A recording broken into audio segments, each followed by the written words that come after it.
You've probably heard people say that if your mother's father was bald, you're more likely to lose those beautiful locks of hair down the road. But what truth is there to this? It turns out that one of the major contributors to hair loss is sex-linked. Humans have 46 chromosomes of DNA, of which 2 help to determine your sex, the X and the Y chromosome. If you're a female, you have 2 X chromosomes, but if you're a male, you have an X and a Y chromosome. Studies show that the most influential hair loss gene is located on the X chromosome only. What does this mean? Well, if you're a male, you get an X chromosome from your mother, but must receive a Y chromosome from your father, because if you got your father's X chromosome, you'd be a female.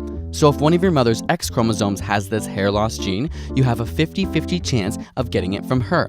In this way, hair loss is partially hereditary and passed through the maternal side for males. Females, on the other hand, must get 2 copies of this gene, one on each X chromosome, in order to physically express it. So if your mother does express these traits, it means she will be passing an affected X chromosome to you.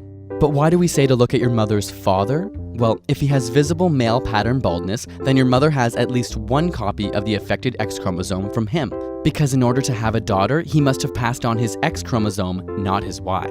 The thing to note here is that this is just one of the contributors to hair loss, and while it's thought to be the most significant, many studies have found other hair-linked genes which aren't sex-linked at all, including some on the Y chromosome, meaning they can be transferred from both the mother and the father.